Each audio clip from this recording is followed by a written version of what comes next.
하시니라. 아멘. 예수님께서 십자가를 지시기 전 마지막 만찬 자리에서 제자들은 놀랍게도 누가 크냐 하는 문제로 다투고 있습니다. 그렇게 오늘 본문이 시작합니다. 24절, 또 그들 사이에 그중 누가 크냐 하는 다툼이 난지라. 참 아이러니한 장면 같습니다. 예수님은 죽음을 앞두고 계신데 제자들은 권력과 지위를 놓고 내가 서로 잘났다고 경쟁하고 있습니다. 그러나 이 모습은 오늘 우리의 신앙생활 속에서도 종종, 아니 자주 드러납니다. 교회 안에서, 공동체 안에서, 혹은 가정과 일터 안에서 우리는 무의식 중에 비교하고 경쟁합니다. 나 어디 대학 나왔어. 된장찌개는 내 된장찌개가 최고지. 이번 대회 나만 상 받았어. 이 프로젝트, 잘된 프로젝트 내가 리드한 거야. 걔 잘한다고 나한테 배운 거야. 나 자연미인이야. 이 집 내가 먼저 찾은 맛집이야.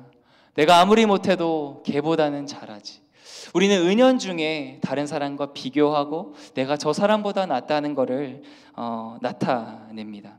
심지어 말은 하지 않더라도 어떻죠? 우리 속에 그런 생각이 있죠.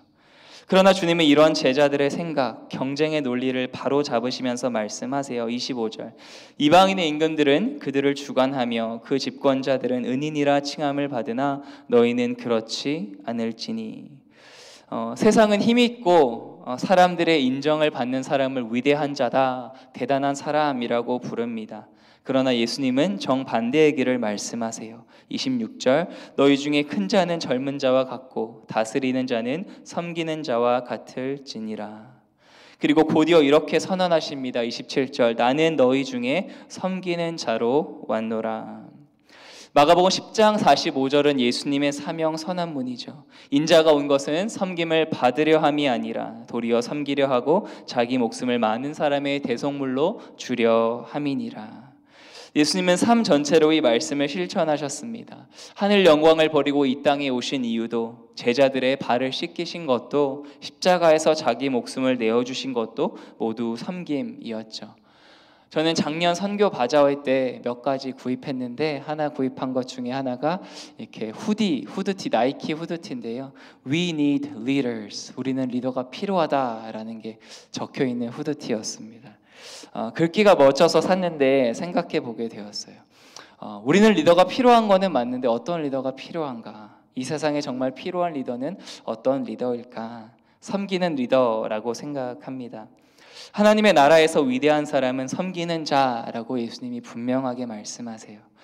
진정한 위대함은 겉보기 또는 사람들의 의견과 상관이 없다는 것이죠. 진정한 위대함은 내가 얼마나 많은 사람들의 섬김을 받느냐, 얼마나 많은 사람들의 존경을 받느냐, 얼마나 많은 사람들이 나를 따라오느냐가 아니라 내가 다른 사람을 어떻게 섬기느냐라는 것이죠.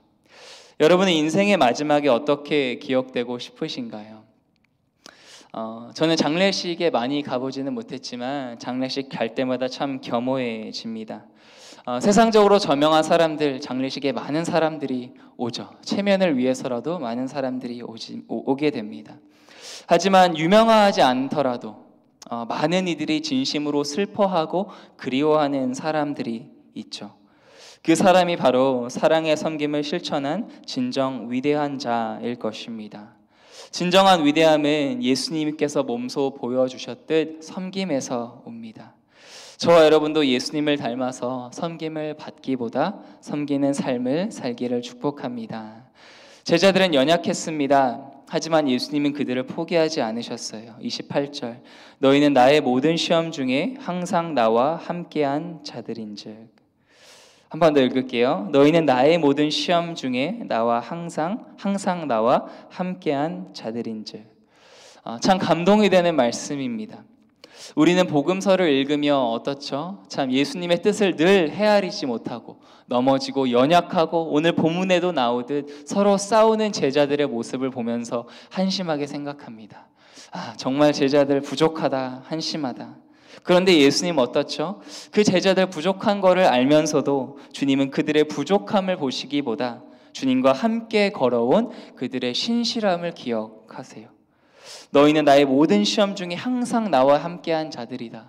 내가 힘들 때, 시험 당할 때 너희 나와 함께 했다. 예수님이 배척당할 때, 고난받을 때 함께 했다는 것이죠. 그리고 29절, 내 아버지께서 나라를 내게 맡기신 것 같이 나도 너희에게 맡겨. 우리가 자격이 있어서 하나님의 일을 맡는 것이 아니죠. 은혜로 주시는 것입니다.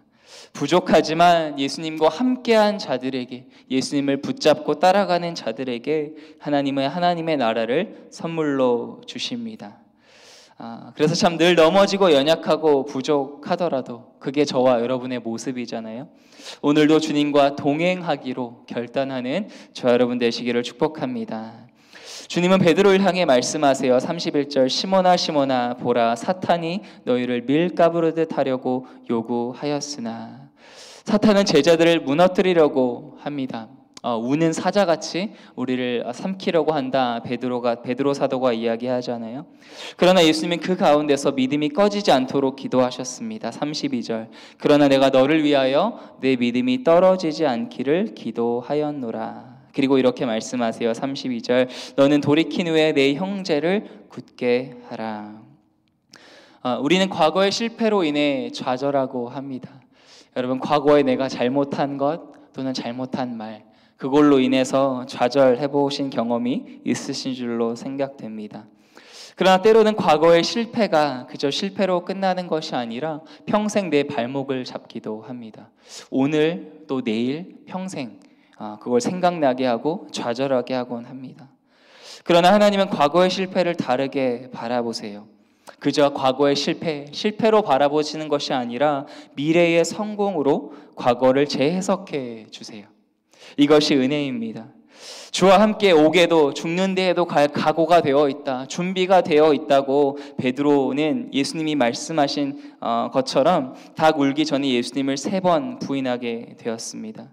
그리고 마태는 이렇게 기록하죠. 이에 베드로가 예수의 말씀에 닭 울기 전에 내가 3번 나를 부인하라 하심이 생각나서 밖에 나가서 심히 통곡하니라. 네, 예수님이 말씀하신 대로 자기가 정말 저는 주님을 위해서 죽을 수 있습니다, 그렇게 고백했던 베드로가 자기도 모르게 3번 주님을 부인했을 때 심히 통곡했다. 베드로는 이 순간 얼마나 부끄럽고 절망스러웠을까요? 그러나 예수님은 베드로의 이 실패의 순간을 미리 아셨음에도 그의 실패를 넘어서 그 이유를 바라보셨어요. 그 이후의 회복과 영광스러운 사역의 현장까지 바라보셨습니다. 그래서 그리스도인에게 실패는 끝이 아니라 회복의 시작인 줄로 믿습니다. 다시 사명을 맡는 은혜의 출발점이 되는 것이죠. 베드로는 그의 인생의 마지막에 박해를 받던 많은 그리스도인들을 이렇게 위로하고 격려합니다. 베드로전서 5장 10절, 모든 은혜의 하나님 곧 그리스도 안에서 너희를 부르사 자기의 영원한 영광에 들어가게 하신 이가 잠깐 고난을 당한 너희를 친히 온전하게 하시며 굳건하게 하시며 강하게 하시며 털을 견고하게 하시리라. 아멘. 베드로가 어떤 이런 주옥 같은 말씀을 할 수 있었을까요? 바로 자신이 경험했기 때문이죠. 자신은 넘어지고 또 넘어졌는데 여기에 키워드는 뭐죠? 친히, 주님이 친히 온전하게 하시고 굳건하게 하시고 견고하게 하신다는 것이죠. 그래서 그 주님의 회복을 경험했던 베드로는 고난과 또 핍박 가운데 있던 이 그리스도인들을 그렇게 격려할 수 있었습니다. 여러분, 힘을 내십시오. 포기하지 마십시오. 주님이 친히 여러분을 굳건하게 하실 것입니다. 말씀을 마무리하겠습니다. 진정한 위대함은 섬김에 있습니다. 그리고 주님의 은혜는 실패를 이기게 합니다. 예수님의 길은 권력의 길이 아니라 섬김의 길이고 또 실패했다고 끝난 것이 아닙니다. 주님은 우리가 넘어진 순간, 실패할 순간, 나는 이거밖에 안 되나 좌절하고 절망할 때 우리가 바로 그 자리에서 다시 일어나기를 원하시고 다시 섬기기를 원하십니다. 그래서 오늘도 예수님의 섬김을 닮아가고 베드로처럼 회복의 은혜를 받아 다시 사명의 자리에 서는 저와 여러분 되시기를 주님의 이름으로 축원합니다. 기도하시겠습니다. 하나님, 참으로 감사합니다. 우리가 넘어질 때도 연약할 때도 주님 우리를 회복시켜 주시는 그 은혜에 참으로 감사합니다. 또 하나님, 때로 종종 우리가 주님을 섬긴다고 하지만 우리가 섬김을 받으려고 하는 모습이 있음을 고백하며 회개합니다.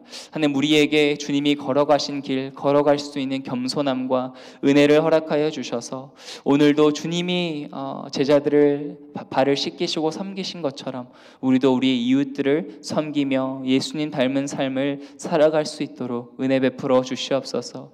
오늘 어떤 일이 일어난다 해도 절망하지 않게 하시고 낙심하지 않게 하시고 그 넘어진 그 자리에서 다시 일어나 주님을 향해 사명의 길을 걸어가는 복된 하루, 은혜의 하루 될 수 있도록 이 하루를 축복하여 주시옵소서. 감사드리며 살아계신 예수님의 이름으로 기도드립니다.